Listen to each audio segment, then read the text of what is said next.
Olá, tudo bem com vocês? Estamos aqui novamente no canal Seguros e Sinistros Ponto a Ponto para apresentar para vocês o tema 2, que são os de fundo azul, né, sobre seguro, e agora abordando o seguro empresarial. Tá?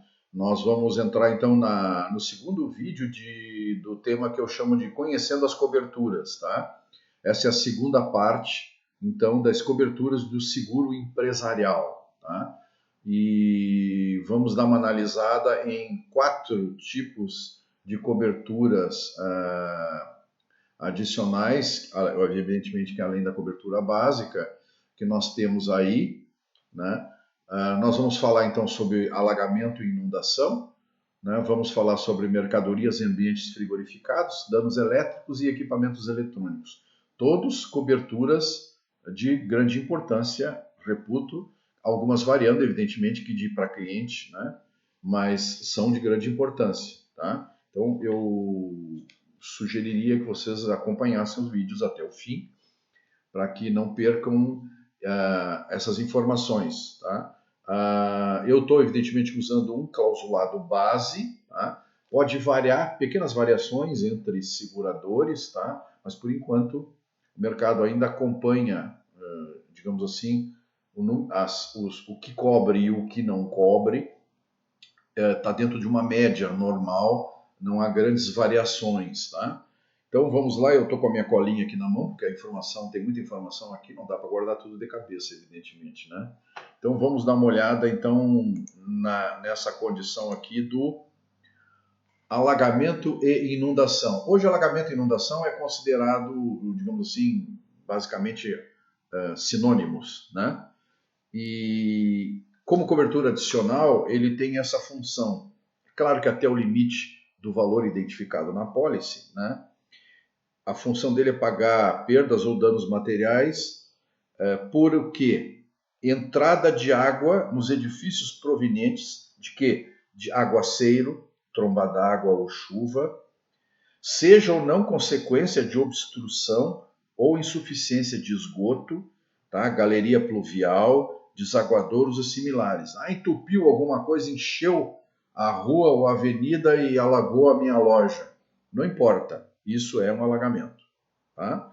Também de enchente, a enchente sempre está classificada a inundação, mas isso é um detalhe, tá? As enchentes. Água proveniente de ruptura de encanamento de reservatórios ou canalizações e adutores, desde que não pertençam ao imóvel segurado, e nem ao edifício aonde o local segurado esteja. Ou seja, tem que ser de fora para dentro. Tá? Isso é alagamento e inundação. Tá? O que exclui? As exclusões assim específicas mais usuais. Tá? Alagamento de água de torneira ou de registro, isso não é alagamento. Tá? A umidade ou maresia também não dá para classificar isso como alagamento. Né? Infiltração de água por parede, né, daqui a pouco, ou pelo piso, tá? Isso não dá para classificar como alagamento também. Alagamento é volume de água. Tá? Mercadoria ou matéria-prima existente ao ar livre, tá? Aí também não é possível. Tá? Se vem de fora, por exemplo, através de uma enchente, e pegou mercadoria que está fora do local, do ambiente reservado, dentro de um prédio, de uma edificação, está lá ao ar livre, não tem como dar cobertura. Tá? As enchentes ou alagamentos e inundações decorrentes de água do mar. Tá? Isso também não é possível. Então, o que acontece? Às vezes acontece que determinados locais estão muito próximos de água, da água do mar, ou da beira de praia, e aí acontece às vezes ressacas muito violentas, né? E acabam invadindo esses locais. Não tem como dar cobertura. Tá? Danos a veículos, tá? Também estão fora. E os componentes do veículo. Ressalvados se eles são mercadorias. Então, o que significa? Uma loja de automóvel, né? O automóvel que está ali à venda é uma mercadoria. Então, não tem problema. Tá? Agora, se é o automóvel do dono da empresa ou do funcionário, não. Tá? Essa é a restrição.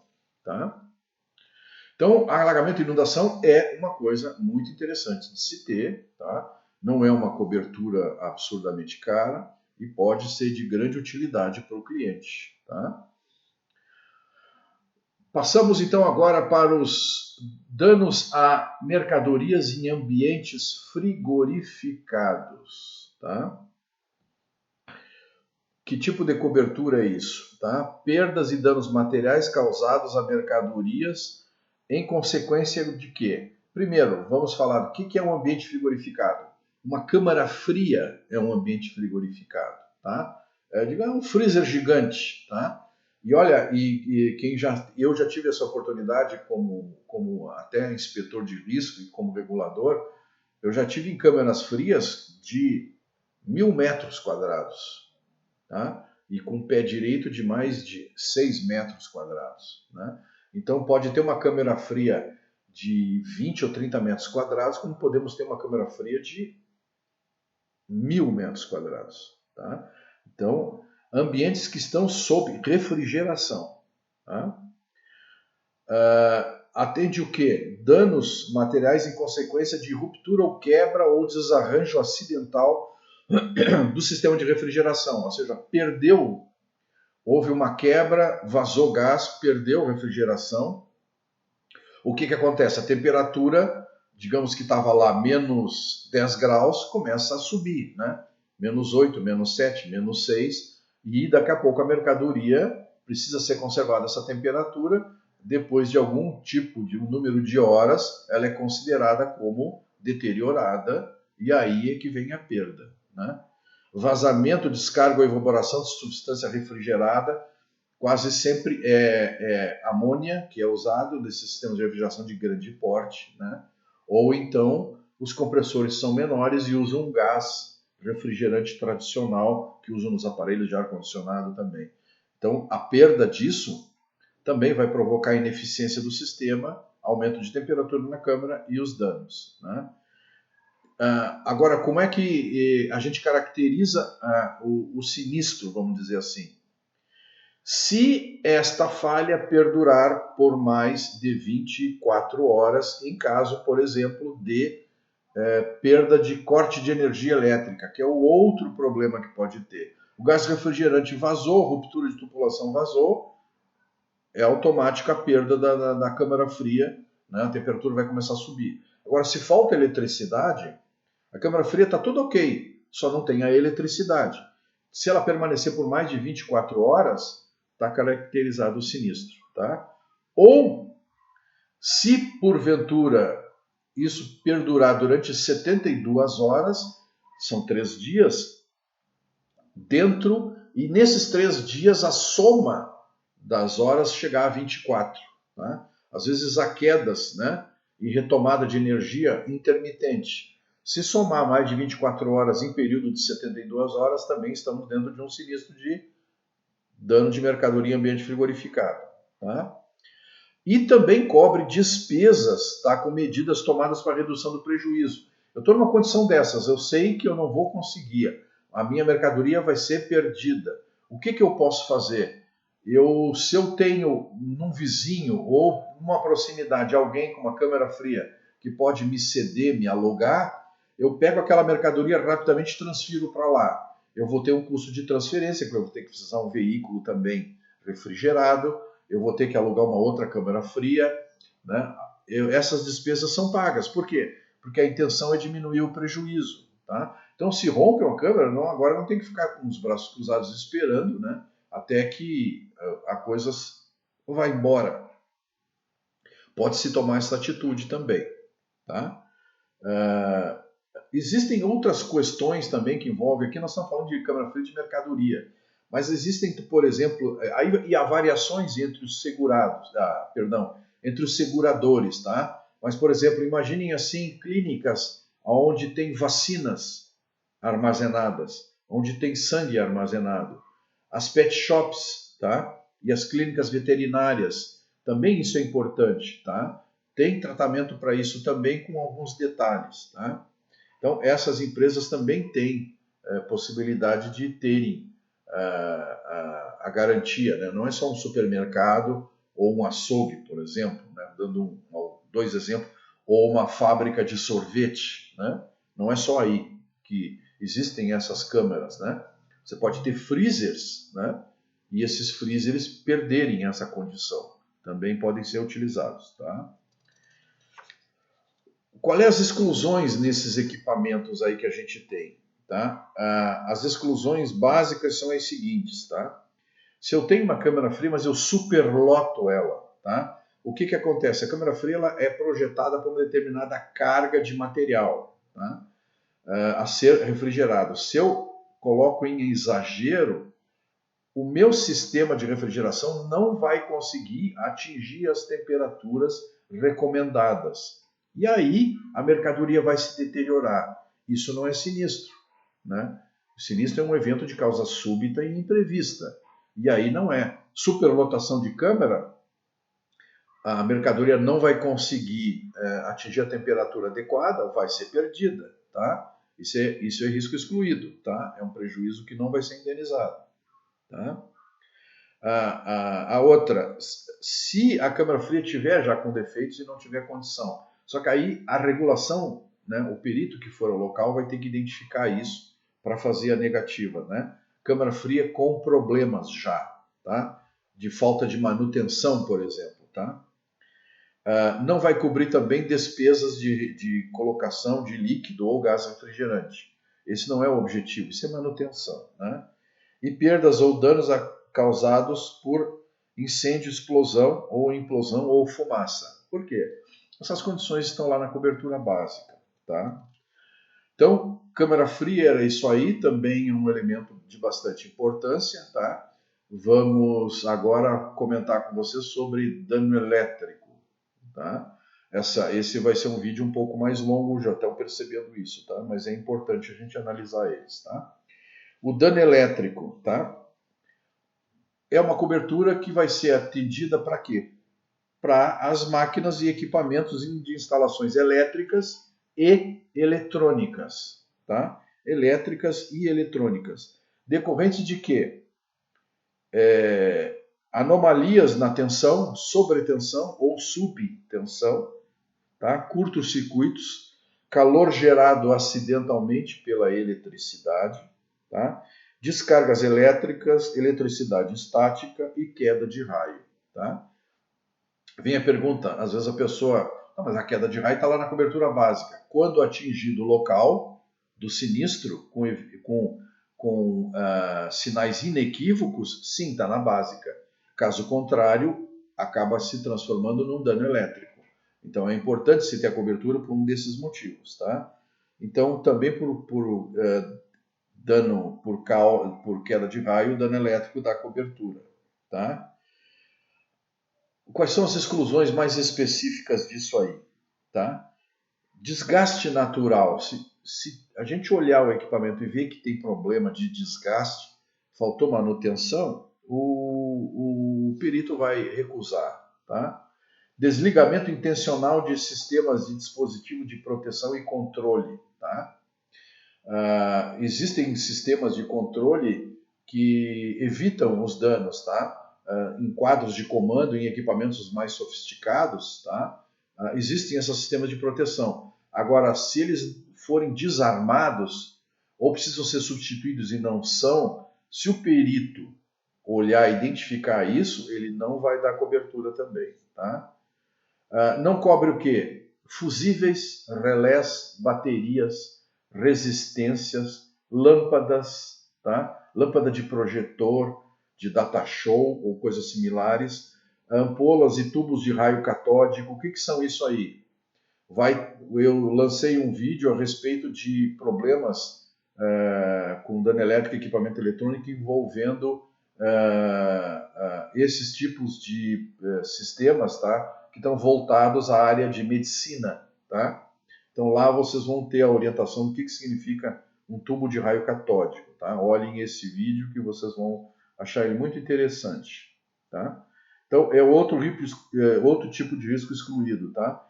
Dano elétrico causado também, aí sim, em estações e torres de recepção e transmissão de rádio e televisão, tá? Aquelas válvulas também estão sujeitas a desgaste pelo tempo, tá? Então não dá para caracterizar aquilo como um dano elétrico, tá? Dano elétrico também causado por água, tá? Ou qualquer outro tipo de substância líquida. Vai danificar o equipamento? Vai, mas aqui não tem cobertura, tá? Prejuízos também causados na área de equipamentos de TI, cabeça de impressão, tá? Dos modos a laser, dos sistemas de impressão das máquinas, das copiadoras laser, tá? Isso também não tem cobertura, porque estão também sujeitos a desgaste, tá? Componentes mecânicos. O motor, ele tem a parte elétrica, mas tem a parte mecânica. Ele tem rolamento, ele tem engrenagem, tem bucha. Isso não é um componente elétrico, né? Então, quando se faz um reparo de um motor elétrico decorrente de um dano elétrico, essas peças normalmente são substituídas porque a boa técnica recomenda. Só que essas peças não são indenizadas, tá? Enfim, dano elétrico é isso aí, tá? São verbas destacadas, tem lá uma franquia, uma participação, né? E vamos então agora falar do equipamento eletrônico, tá? Que alguns vão se surpreender com o tipo de cobertura. Muitos acham que o equipamento eletrônico é a cobertura de dano elétrico para equipamento eletrônico. Também, mas tem muito mais do que isso, tá? O que é o equipamento eletrônico? A maioria das seguradoras identificam qualquer sistema eletrônico limitado, né? São de baixa voltagem, tá? Alimentados até 220 volts, mas eles pegam essa tensão e rebaixam ela, tá? E aí então são considerados equipamentos eletrônicos. Eles não trabalham com a tensão da rua, eles trabalham com a tensão abaixo da tensão da rua, tá? Isso é um equipamento eletrônico, tá? Então, onde é que são equipamentos o quê? Basicamente usados? Equipamentos de informática são os que mais sofrem com esse tipo de problema, tá? Então nós vamos fazer uma listinha desses equipamentos aí, tá? Que cobertura a gente pode dar para esses equipamentos? Incêndio e explosão de qualquer causa e natureza, tá? Não, mas isso não está na cobertura básica. Se tiver a cobertura de equipamento eletrônico para esse item específico, tá? A cobertura específica é que vai dar o atendimento, tá? Desmoronamento total ou parcial do local do risco sob esses equipamentos. Eu não tenho cobertura de desmoronamento, mas se eu tenho cobertura de equipamento eletrônico, se algum desmoronamento acontecer, os meus equipamentos vão estar cobertos por desmoronamento, tá? Dano elétrico e queda de raio, aí então tá dano elétrico em equipamento eletrônico, ou queda de raio a equipamentos eletrônicos, tá? Danos mecânicos a equipamentos eletrônicos, danos em discos ou fitas magnéticas em operação, tá? Transporte interno, eu estou movimentando esses equipamentos dentro da empresa, tá? E o transporte acaba causando dano ao equipamento. Tem cobertura em equipamento eletrônico, tá? Vendaval, furacão, ciclone, tornado, granizo e queda e a queda do granizo. Também tem cobertura aqui. Ah, mas tem cobertura de vendaval? Tem. Mas aqui, como ela é específica, ela pode dar a cobertura direta, tá? Outra cobertura importante, queda, quebra ou amassamento, em consequência de evento coberto, tá? Ou seja, um equipamento desse sofreu uma queda, sofreu um amassamento, tá? E quebrou, por exemplo, ou só amassou, tem cobertura por equipamento eletrônico, tá? Vejam que não é só um desdobramento da cobertura de dano elétrico para equipamento eletrônico, é muito mais do que isso, tá? Que equipamentos são cobertos? Equipamento de informática, então, é mato. Impressoras, scanners, plotters, modems, tá? Tudo isso, notebook, netbook, palmtop, tablets, agendas eletrônicas, calculadoras, tudo isso é equipamento eletrônico e é equipamento coberto.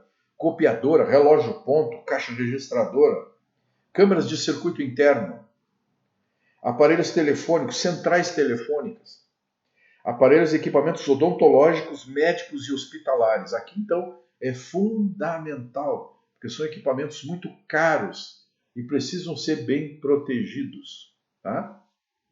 E o que não cobre?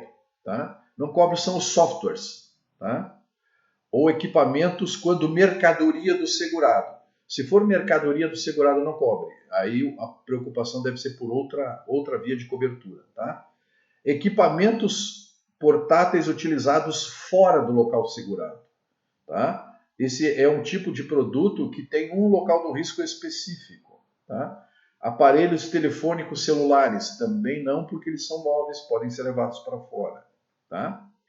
E vocês, em algumas seguradoras, eles classificam, por exemplo, escola, pet shop, clínica veterinária, consultórios, com outras características de cobertura, tá? Eu dei só o geral para chamar a atenção de vocês para essas coberturas que são de grande importância, como coberturas complementares, né? No seguro de empresarial, né? Que, repito, deem-se conta de que só lendo o nome da cobertura não dá para entender tudo que a cobertura alcança. Né? Então, já passados aí mais de 20 minutos no nosso vídeo, esse foi um pouco mais longo, mas necessário. Espero que tenham gostado. Acima da minha imagem ali vocês têm um lugar. Se vocês clicarem, vocês são remetidos às playlists para vocês poderem acompanhar e fazer um estudo de todos os vídeos que são sequenciais. Tá? Para aqueles que conheceram o canal hoje, existe já uma quantidade próxima de 50 vídeos já circulando lá nas playlists. Tá? Então, se gostaram, façam a sua inscrição, importante para a gente manter o canal. Tá? E fico à disposição para esclarecimentos ou comentários. Tá? Muito obrigado, fiquem com Deus.